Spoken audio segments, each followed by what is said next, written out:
Hello everyone, I'm Chester44, and welcome to this Let's Play of Wrath of the Righteous. Last episode, we made our way into the tower in the upper city. Turns out, it was the Storyteller's Tower, and we managed to summon him. He told us he didn't have the crystal that was here, but we can go find one over in the mines of Illusionera. To do so, that means we need to go back to the Nexus. It's gotta be around there somewhere, I'm pretty sure. Down to the first floor.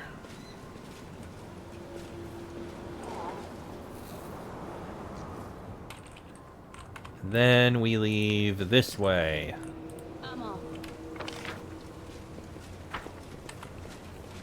To the upper city. Alright, and from here, we head to the teleporter and take it to the Nexus itself.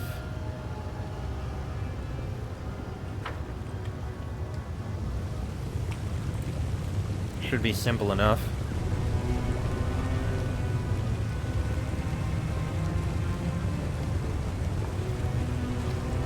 Okay, to the Nexus. And from here, we need to go into the mines. The Storyteller's compass starts to vibrate. The crystals should be somewhere nearby. I imagine probably in the caves. Likely down this path. The Storyteller's compass emits a low rumble and quivers like an impatient hound that has caught the scent of prey.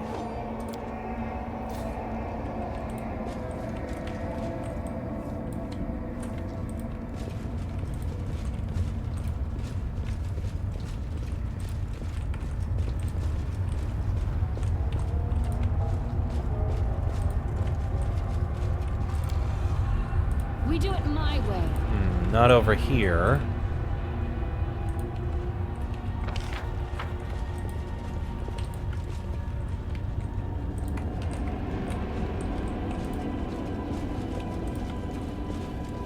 Storyteller's compass buzzes, periodically emitting a grinding screech and shaking it so hard he can barely hold it. The crystals are very near.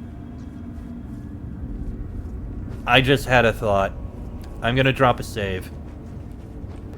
I think I know what's here. Uncover the camouflage tunnel. Follow if you dare. There's the crystals. I have worrying feelings about what we're gonna find when we step in here.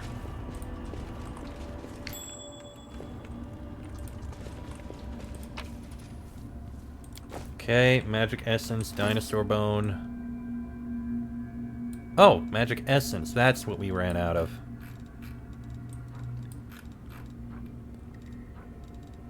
Definitely gonna keep this.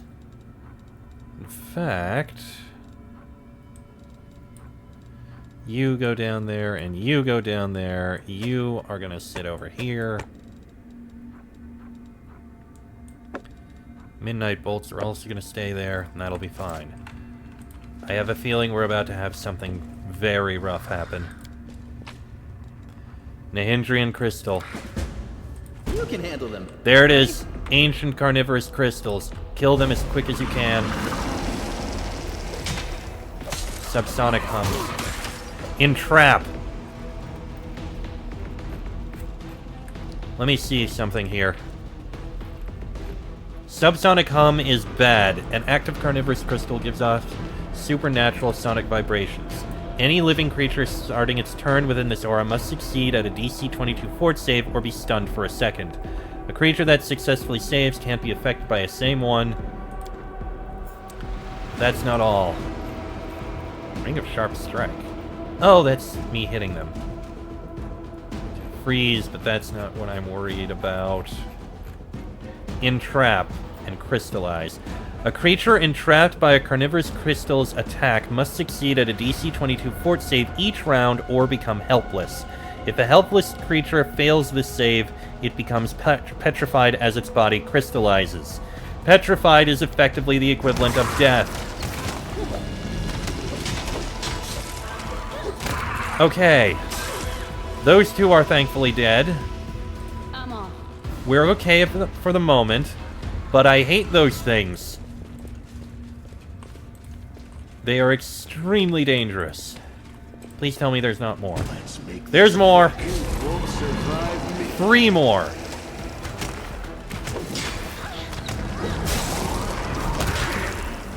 Mind over muscle. Okay.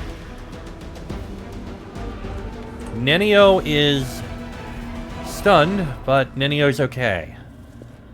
Also, I just realized Nenio has Wisdom Drain. I welcome your company. Please remove that. I would appreciate it. I don't know how you got the Wisdom Drain. Actually, hold on. Use a heal. I think that removes... That does not remove it. I was wrong. Does anyone else have any drains? The answer appears to be no. Okay. So, we are going to need to deal with them, but the fact we were able to handle them means I think we might be able to take on more of the, whatever it's called. The Midnight Isles. We'll deal with that later. For now, should we take it back to... Yeah, we should go check with the storyteller. Back to the terrace. Okay, head over this way.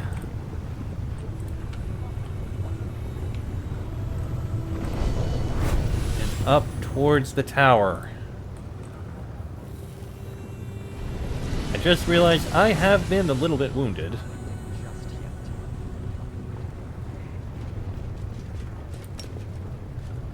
You know what? Heal me a little bit, please. Thank you. And up to the mage's tower. Don't think there's anything here. Nope, not really. Okay, we've made it up. Next we go upstairs.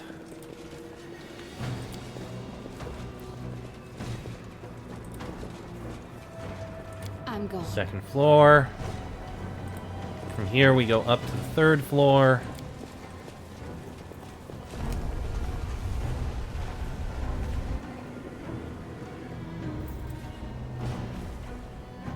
And he is in here.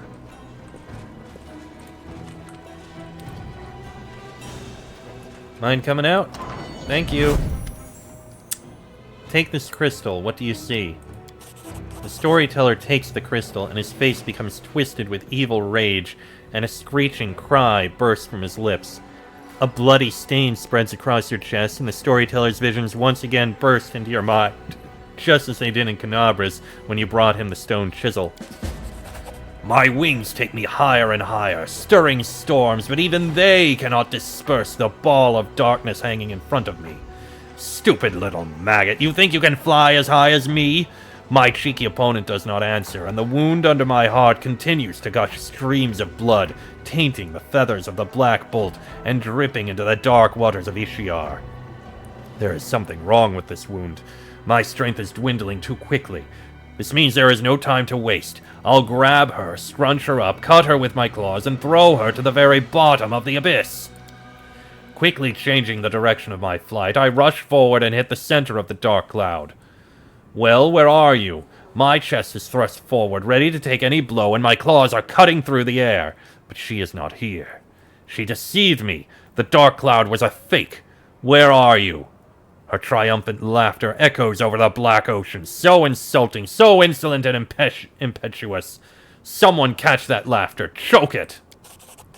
Your mind is confused. Adrenaline pounds in your veins. By force of will, you manage to overcome this madness and concentrate on the storyteller's screeching voice. Who are you? You don't know me. I am the demon lord Alanithia, lady of harpies, sweet voice mistress, and seductive peril. My wings can embrace a mountain, and all in the abyss know my name. Who are you fighting?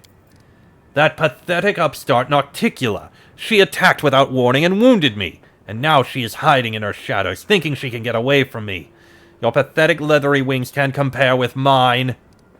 What are you fighting for? For power, for might, for superiority, for the right to fly over these endless waters, for the right to seduce the unlucky ones of our choosing. One of us will perish, the other will rise and get everything the loser owns, and I will be the one to triumph. How will your fight end? The storyteller's voice changes. You hear a death rattle. She will win. Overpower me. Weaken my spirit. And my body will drop into the waters of Ishiar. The elf's voice becomes lower and lower, becoming denser and stronger, like a stone that has decided to talk. From now on I am blood. I set and thicken. I grow firmer, stronger. I crystallize. I gain edges. Power lies dormant in me, and I lie dormant in the dark. A dark, heavy stone slab seems to fall on your back, but this is not enough to break you. Stubbornly straightening your neck, you continue to listen to the storyteller's monotonous voice. Are you the island of Alanithia, the one Elutionira is built on? Yes, my body became stone. My flesh turned to firmament, and the power hidden in it made it expand and swell. I am the island, and everything hidden within it. I thought the souls of demon lords went to the Rift of Repose after death. Yes, but not me. The one I used to be.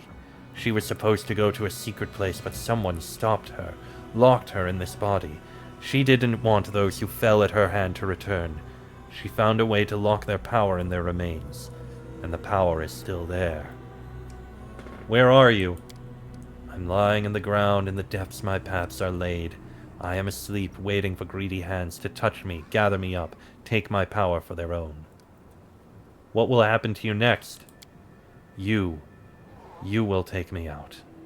Your hands will take me out of the cavern. This is where the road to the past, the one open to me, ends. It leads to this very moment. But I see something else. The future.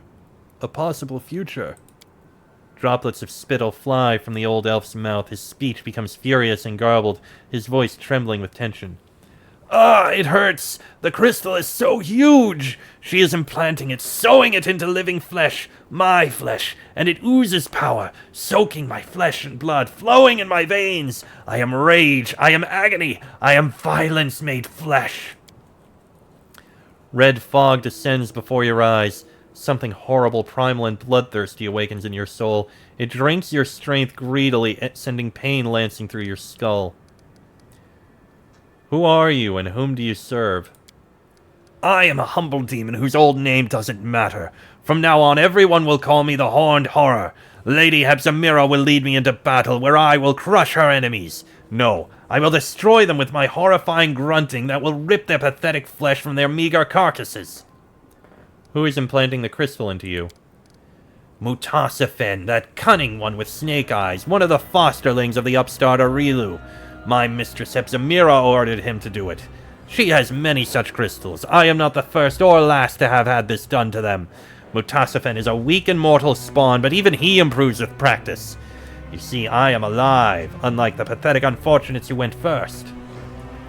Listen to the storyteller's voice. Try to understand why it is trembling. You feel the thirst for blood, the heat that pulses through a warrior before an imminent fight. The pride swelling within the demon that is speaking through the storyteller. That power that he yearns to feel as soon as possible. The duty that he intends to embrace with honor. What fight awaits you? We are going to fight Nocticula! That winged upstart has been troubling our Lord Baphomet for too long. Time to remove her from the board. How do you expect to defeat Nocticula in her dominion? We have followers in Elutionira. They will strike from the inside, cripple her, drain her blood, and then our army will bring down all its might given to us by the miraculous crystals, and Nocticula and her pathetic servants will fall.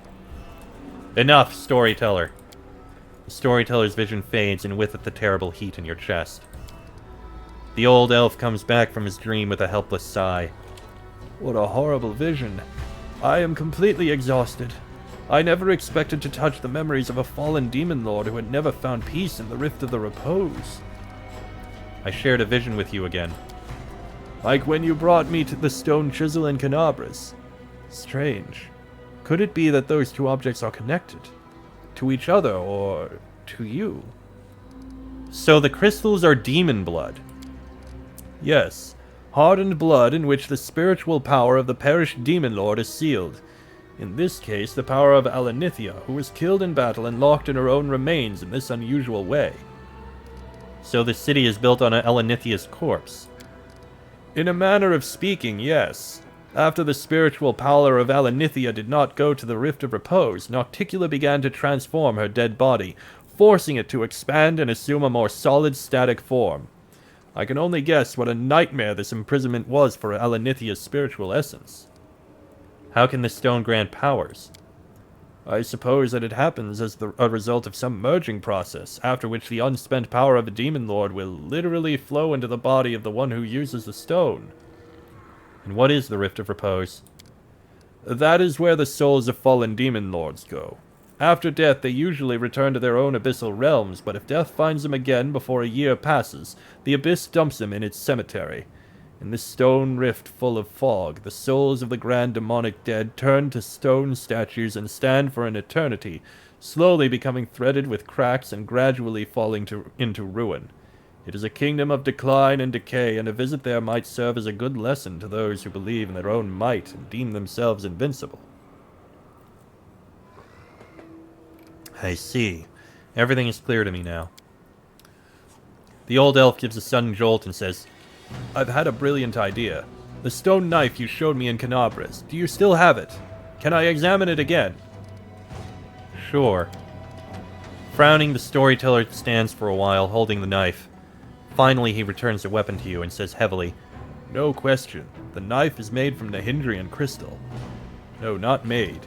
This stone is the hardened blood of a demon lord, and considering you found it in the square in devastated Canabras, the blood certainly belonged to Descari and was shed in battle. Okay. Now that we have that information, we need to speak to Shamira. But whether to give her the information or not... We may try not to. We'll see what happens. I believe Shamira is in the central district. I think we have time to do this. So let's do so. It'll just take a little bit of running. And you know what? I'll cut it while I run over there. Alright. Let's go in. Hello, Shamira. So, I've completed your task. Shamira ignores you, looking somewhere else, but in your mind you hear her angry hiss. So speak if you have, but use your mind instead of your flapping lips. Your mind. I know that you have done much to win Shamira's favor, but my heart tells me that helping her would lead to evil. Forget everything I've told you. We'll find another way to complete our mission. It is wrong to fight evil by increasing the power of another evil. Reject the promises of the ardent dream, and we'll leave this place before we betray ourselves and our ideals. I do not serve you and will not tell you anything. Shamira gives you a venomous smile, and you can read your sentence in her eyes. That's right, you don't serve me. You are an outsider, and by Nocticula's will, no one can lay a finger on you. But who will stop me? Shamira's magic crashes over your will. A 1? Hang on. I will not let this go with a 1. That is ridiculous. Any roll above a 1 would have succeeded. With a bit of effort, you manage to force Shamira out of your mind. An angry grimace contorts her face. You can't break me. Cursing, Shamira brings more force to bear against you. A vein pulses on her temple. The latest attack is much stronger, but you muster all of your willpower and again manage to fend it off. Keep trying, it won't work. Swearing, Shamira unleashes all of her power on you. You'll regret that, you little bitch. You refuse to talk? So be it. I'll just rip everything you know out of your mind. Shamira's last blow is not strong enough to break you. You force Alushanira's ruler out of your mind, delivering a brutal parting blow. You've lost. Get out of my head. Shamira reclines on her throne, exhausted, and hisses through clenched teeth. You cretin! Get out of my harem, now! A buzzing hum rises among the throng of spectators who witness the confrontation. You hear angry curses directed at you, but they ring hollow. For the first time in centuries, Shamira has received a public dressing down, and witnessing it was a true delight for the assembled demons. I'm going. Well, that was effective. You are most curious, mortal. You hear in your head a female voice, melodious, low, and sensual. Who are you? I am the one whose attention you have been seeking for so long. I am Nocticula, ruler of the Midnight Isles. I take it I finally have your attention. Yes, your arrival in Alashanira was quite impressive. Rumors have reached me even here, behind my locked gates and my wall of valiant guards. Rumors of a remarkable Galarian taking my Alashanira by storm. I am asking for an audience. You have my permission to enter the palace. Go there and wait. I will arrive when the time is right. Until then, you will be taken care of by one of my servants. So, Nocticula will allow us to enter. That is wonderful. Still have a lot to go for experience in order to level up further, but that'll come later. That said, while we could go see her now, I think we can get a bit stronger, don't you? Yes. I think instead, we're gonna go back to the Nexus, take a good rest, and then we're gonna head back to the Midnight Isles and try and finish up the various islands in there. I think we can do that, don't you? The fact we were able to kill those petrifying crystal things kind of does imply that. Let's go ahead and take a rest here while we can. Demon Slayer soup is good. I wonder if you were the son of a humble innkeeper in Absalom and not the son of a count, would you be just as unbearable? I haven't the faintest clue. But I do know that I probably wouldn't be an orphan whose entire family had been wiped out by demons. He's got a point. He probably wouldn't. And we get the bonus from Demon Slayer soup. Very nice. We did lose all those buffs, but that's perfectly fine. We head outside. And the quick way there is actually walking this way. I am going to quickly just go over to that area so that I can be there. I do have some... Another fucking... I don't need that. The rest of these I can actually sell.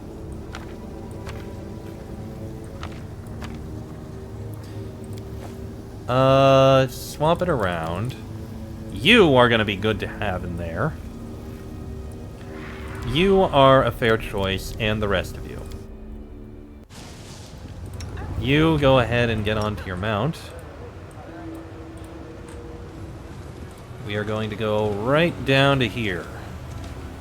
Oh, did I not do this one? Long forgotten by mortals and demons alike, the unholy sigil of the perished demon lord Nahyndri. You know, it strikes me that they're called Nahyndrian Crystals, and the demon lord we're dealing with in the Midnight Isles is named Nahyndri. Gee, I wonder if there is a connection! Oh, Chaplain, I guess I can sell you, yeah, you have regular equipment, which ultimately doesn't really matter.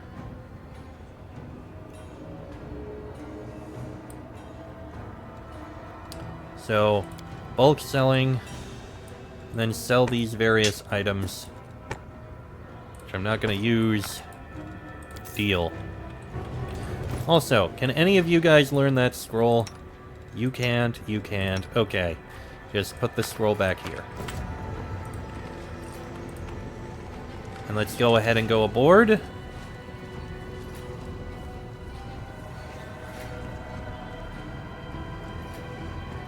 There you go. Took a while, but we're here. And we should probably send out all those spells to improve things while we're up here. So, we're gonna go with Bless. And then Resist Energies.